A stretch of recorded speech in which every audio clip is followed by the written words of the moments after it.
ನಮಸ್ಕಾರ ಫ್ರೆಂಡ್ಸ್, ನಾನು ಶ್ವೇತಾ ರಾಜೇಂದ್ರನ್ ಮಾತಾಡ್ತಾ ಇರೋದು ಲಕ್ಷ್ಮೀತ ರಾಯರ ಮಗಳು ಕನ್ನಡ ಯೂಟ್ಯೂಬ್ ಚಾನಲ್ಗೆ ತಮ್ಮೆಲ್ಲರಿಗೂ ಆತ್ಮೀಯವಾದ ಸ್ವಾಗತ. ಸ್ನೇಹಿತರೆ, ಇವತ್ತು ನಾನು ನಿಮಗೆ ಒಂದು ವಿಶೇಷವಾದ ತಂತ್ರನ ಹೇಳ್ಕೊಡ್ತಾ ಇದ್ದೀನಿ. ಅದೇನಪ್ಪ ಅಂತ ಅಂದರೆ, ನಾವು ಪ್ರತಿದಿನ ಹಣದ ವ್ಯವಹಾರನ ನಾವು ಮಾಡ್ತಾ ಇರ್ತೀವಿ. ಆದರೆ ಹಣನ ನಾವು ಯಾವ ರೀತಿ ವ್ಯವಹಾರ ಮಾಡಬೇಕು ಮತ್ತು ಅದನ್ನು ನಾವು ಯಾವ ರೀತಿ ಬಳಸ್ಕೊಬೇಕು ಅನ್ನೋದ್ರ ಬಗ್ಗೆ ನಾನು ನಿಮಗೆ ತಿಳಿಸ್ಕೊಡ್ತಾ ಇದ್ದೀನಿ. ಯಾಕಂದರೆ ನಾವು ಪ್ರತಿದಿನ ಹಣದ ವ್ಯವಹಾರ ಮಾಡುವಾಗ ನಾವು ಮಾಡುವಂಥ ಮಿಸ್ಟೇಕಿಂದನೇ ನಮ್ಮ ಮನೆಯಲ್ಲಿ ಹಣ ಅನ್ನೋದು ಉಳಿತಾಯ ಆಗ್ತಾ ಇರೋದಿಲ್ಲ.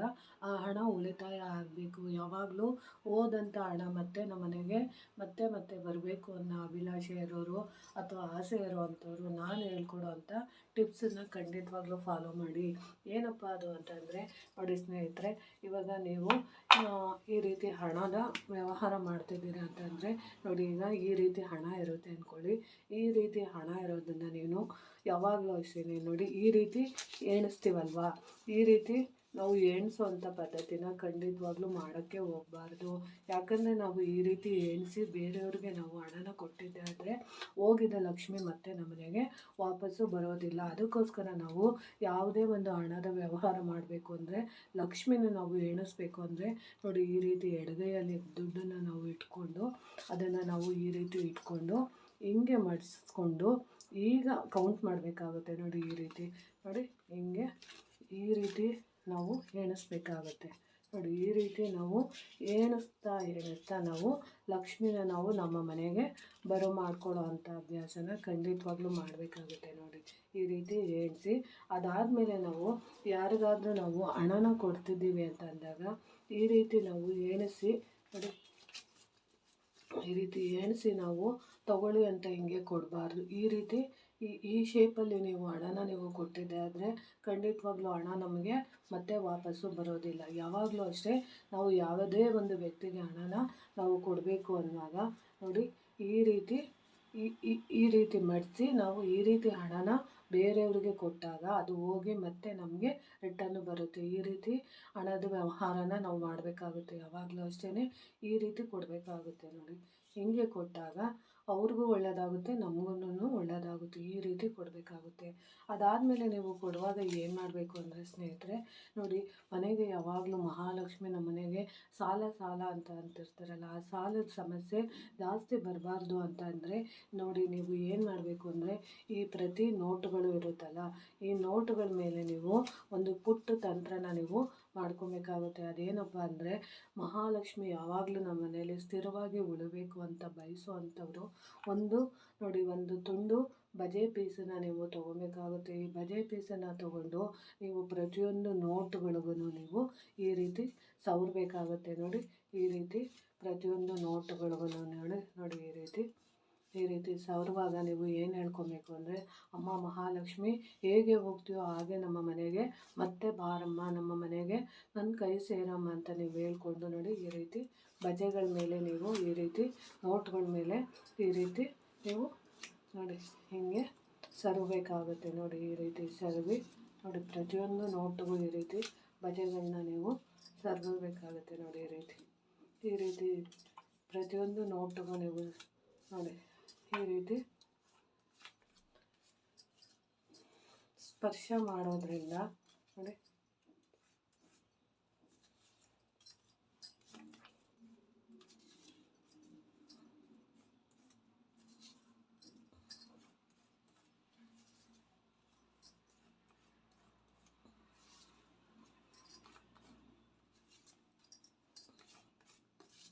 ನೋಡಿ ಈ ರೀತಿ ನೀವು ಸ್ಪರ್ಶ ಮಾಡಿದ ನಂತರ ಪ್ರತಿಯೊಂದು ನೋಟನ್ನು ನೀವು ತಗೊಂಡು ಕಣ್ಣಿಗೆ ಒತ್ಕೊಬೇಕಾಗುತ್ತೆ. ಕಣ್ಣಿಗೆ ಅಂದರೆ ನೀವು ಈ ರೀತಿ ನಮಸ್ಕಾರ ಮಾಡಿಕೊಂಡು, ಅಮ್ಮ ಮಹಾಲಕ್ಷ್ಮಿ, ನಾನು ಇಂಥ ಕೆಲಸ ಕಾರ್ಯಗಳಿಗೆ ಇವತ್ತು ಇಂಥ ದುಡ್ಡನ್ನು ನಾನು ಕಲೆಕ್ಟ್ ಮಾಡ್ತಾಯಿದ್ದೀನಿ. ಮನೆ ರೇಷನಿಗಿರ್ಬೋದು, ಆರೋಗ್ಯಕ್ಕಿರ್ಬೋದು, ಅಥವಾ ಒಡವೆಗಳು ತೊಗೊಳೋದಿರ್ಬೋದು, ಲಕ್ಷ್ಮೀ ಪೂಜೆಗಿರ್ಬೋದು, ಅಥವಾ ಯಾವುದೇ ಒಂದು ವ್ಯವಹಾರ ಮಾಡೋಕ್ಕೆ ನಾನು ಈ ಹಣನ ಬಳಸ್ಕೊತಾ ಇದ್ದೀನಿ. ನೀನು ಯಾವ ರೀತಿ ಆಚೆ ಹೋಗ್ತಿದೆಯೋ ಅದೇ ರೀತಿ ನಮ್ಮ ಮನೆಗೆ ಮತ್ತೆ ನೀನು ನಗ್ನಗ್ತವ ಬಾ ತಾಯಿ, ಅಂದರೆ ಶುಭವಾಗಿ ಮತ್ತು ಲಾಭವಾಗಿ ನಮ್ಮ ಮನೆಗೆ ಬಾಮ ಅಂತ ಹೇಳಿ ನಾವು ಆ ತಾಯಿಗೆ ನಮಸ್ಕಾರ ಮಾಡಿಕೊಂಡು ಪ್ರತಿ ನೋಟಿಗೂ ನಾವು ನಮಸ್ಕಾರನ ಮಾಡಿ ಮತ್ತೊಮ್ಮೆ ನಾವು ನೋಡಿ ಈ ರೀತಿ ಬಜೆ ಇರುತ್ತಲ್ಲ, ಆ ಬಜೆ ಜೊತೆ ನಾವು ಹಣನ ಈ ರೀತಿ ಇಟ್ಕೊಂಡು ಕ್ಯಾಶ್ ಬಾಕ್ಸಲ್ಲಿ ಅಥವಾ ನಾವು ಹಣದ ವ್ಯವಹಾರ ಮಾಡುವಂಥ ಪರ್ಸಲ್ಲಿ ನಾವು ಇಟ್ಕೊಂಡು ಕೊಡುವಾಗ, ನೀವು ಯಾವುದೇ ಒಂದು ಕೆಲಸಕ್ಕೆ ಕೊಡುವಾಗ, ಒಂದು ಅಂಗಡಿಗೂ ಕೊಡುವಾಗಲೂ ಅಷ್ಟೇ, ನೀವು ಪ್ರತಿ ನೋಟನ್ನು ನೀವು ಕೊಡುವಾಗ ನೋಡಿ ಈ ರೀತಿ ಮತ್ತೆ ನೀವು ಬಜೆಯಿಂದ ಹಿಂಗೆ ಸ್ಪರ್ಶ ಮಾಡಿ ಈಗ ಕೊಡ್ತಾ ಇದ್ದೀರಾ ನೋಡಿ. ಈ ಬಜೆನ ಒಂದು ಕಡೆ ಎಷ್ಟು ಇಟ್ಕೊಂಡು ಈಗ 100 ರೂಪಾಯಿ ಕೊಡ್ತಾ ಇದ್ದೀರಾ ಅಂದ್ಕೊಳ್ಳಿ, ಅದನ್ನು ನೀವು ನೋಡಿ ಈ ರೀತಿ ನೀವು ಕೊಡಬೇಕಾಗುತ್ತೆ. ಈ ರೀತಿ ಕೊಟ್ಟಾಗ ನಿಮ್ಮ ಹಣದ ವ್ಯವಹಾರಗಳು ಅಭಿವೃದ್ಧಿ ಆಗೋದಕ್ಕೆ ಸಹಾಯ ಮಾಡುತ್ತೆ. ಯಾವಾಗಲೂ ಅಷ್ಟೇ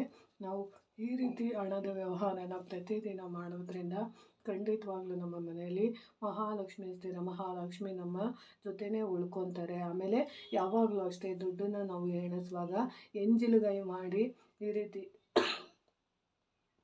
ಎಂಜಿಲ್ಗೈ ಮಾಡಿಕೊಂಡು ದುಡ್ಡನ್ನ ಎಣಿಸ್ತಾ ಇರ್ತೀವಿ.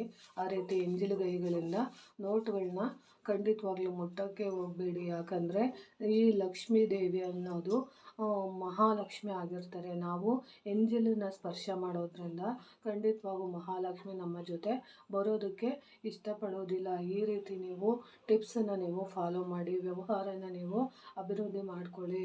ಆಮೇಲೆ ನೀವು ಯಾವಾಗಲೂ ಅಷ್ಟೇ ದುಡ್ಡನ್ನು ನೀವು ಇಡಬೇಕು ಅನ್ನುವಾಗ ನೀವು ಈ ರೀತಿ ಎಲ್ಲ ಮುರಿದು ಗಿರಿದು ಎಲ್ಲ ಇಡ್ತೀರಾ, ಈ ರೀತಿ ಎಲ್ಲ ಇಡಬಾರ್ದು.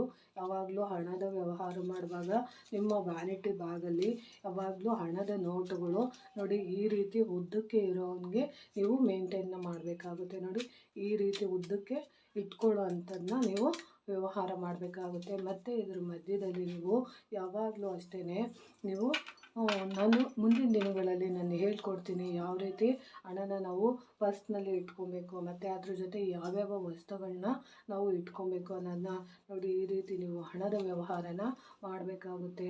ನೋಡಿ ಸ್ನೇಹಿತರೆ, ನನಗೆ ಗೊತ್ತಿರೋ ಅಷ್ಟು ಮಾಹಿತಿನ ನಾನು ನಿಮಗೆ ತಿಳಿಸ್ಕೊಡ್ತಾ ಇದ್ದೀನಿ. ಈ ಮಾಹಿತಿಗಳು ನಿಮಗೆ ಇಷ್ಟ ಆಗಿದ್ದರೆ ದಯವಿಟ್ಟು ಇದ್ರ ಉಪಯೋಗನ ಪಡ್ಕೊಳ್ಳಿ. ಯಾಕಂದರೆ ನೀವು ಹಣದ ವ್ಯವಹಾರನ ನೀವು ಹೆಂಗಂದ್ರೆ ಹಂಗೆ ನೀವು ದುಡ್ಡನ್ನು ಬೇರೆಯವರಿಗೆ ಕೊಟ್ಟಾಗ ನೀವು ಕೊಟ್ಟಂಥ ದುಡ್ಡು ಮತ್ತೆ ನಿಮ್ಮ ಕೈ ಸೇರ್ದಲೇ ಹೋಗ್ಬೋದು. ಸಾಲ ಸೋಲ ಮಾಡಿ ಕೊಟ್ಟಿರ್ತೀರ ಅಂಥ ದುಡ್ಡುಗಳು ಮತ್ತೆ ಬರ್ದಲೇ ಹೋಗ್ಬೋದು. ಅದಕ್ಕೋಸ್ಕರ ನೀವು ಇಂಥ ಹಣದ ವ್ಯವಹಾರ ಮಾಡುವಾಗ ಈ ರೀತಿಯ ಒಂದು ಬಜೆ ನಮ್ಮ ಹಣದ ವ್ಯವಹಾರನ ನಮಗೆ ತುಂಬ ಖುಷಿಯಾಗಿ ಮತ್ತು ಅಭಿವೃದ್ಧಿ ಆಗೋದಕ್ಕೆ ಮತ್ತು ಹಣ ಶೇಖರಣೆ ಆಗೋದಕ್ಕೆ ಇದೊಂದು ಬಜೆ ಸಾಕು, ತುಂಬಾ ಸಹಾಯ ಮಾಡುತ್ತೆ ಅನ್ನೋದ್ರ ಬಗ್ಗೆ ನಾನು ನಿಮಗೆ ತಿಳಿಸ್ಕೊಡ್ತಾ ಇದ್ದೀನಿ. ಈ ಮಾಹಿತಿ ನಿಮಗೆ ಇಷ್ಟ ಆಗಿದ್ದರೆ ದಯವಿಟ್ಟು ನನ್ನ ಚಾನಲ್ನ ಸಬ್ಸ್ಕ್ರೈಬ್ ಮಾಡ್ಕೊಂಡು ನೋಡಿ, ಹೆಚ್ಚೆಚ್ಚು ವಿಡಿಯೋನ ಶೇರ್ ಮಾಡಿ ಮತ್ತು ಲೈಕ್ ಮಾಡಿ. ಹೊಸದಾಗಿ ಯಾರಾದರೂ ನೋಡ್ತಿದ್ರೆ ದಯವಿಟ್ಟು ನನ್ನ ಚಾನಲ್ನ ಸಬ್ಸ್ಕ್ರೈಬ್ ಮಾಡ್ಕೊಂಡು ನೋಡಿ ಅಂತ ತಿಳಿಸ್ತೀನಿ. ಪ್ರೀತಿಯ ಧನ್ಯವಾದಗಳು ಸ್ನೇಹಿತರೆ.